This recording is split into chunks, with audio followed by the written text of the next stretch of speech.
Na po ba yung simula ng inaabangan ng mga gustong mag-beach at hanggang anong buwan magtatagal itong dry season natin, Sir Dan?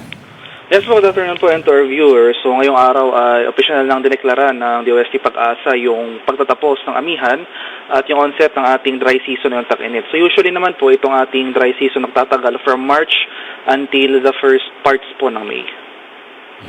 First parts ng May.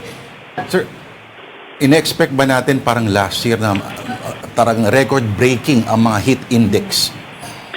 Yes po, in terms of heat index, sinasahan natin na generally mainit pa rin na panahon ng ating mararanasan for this season. No? So high temperature and high humidity since yung heat index po natin ay pinagsama epekto ng dalawang parameters.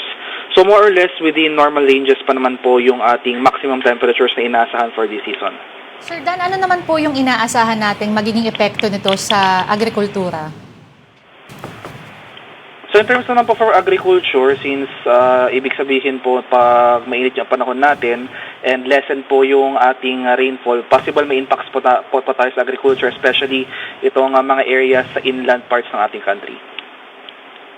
Okay. Sir, punta lang po tayo doon sa kakatapos lamang na malamig na mga araw, ano? Ito ho, bibihira ho yata yung mga amihan na nagsistretch hanggang mga first or middle parts ng Marso. Ito ho ba ay kakaiba o kailan ho ba huling nangyari ito? At Yes, wala na ba wala para bumalik yung amihan kahit saglit lang? Yes po, actually yung recent na surge ng amihan nung past weeks, actually unusual po ito, no? Hindi siya yung usual na nangyayari since for the last, kumbaga yung March ay transition period na from northeast monsoon to tag-init. So yung nangyari na recent surge, anomalous po ito since record-breaking na mga minimum temperatures yung ating naitala, especially dito sa may Metro Manila area. Okay, Sir Dan, what about po yung mga bagyo or meron po ba tayong mga ibang binabantayan? As of now, wala po tayong minomonitor na low pressure area and for the next days, maliit naman po yung chance na magkaroon tayo ng bagyo. Pero yung projection po natin for March, 0 to 1, for April, 0 to 1 na bagyo. So at most, posible po tayong makaranas ng isang bagyong pumasok or mamuon ng ating PAR. Meron ho ba tayong weather outlook po para sa Holy Week na paparating, sir?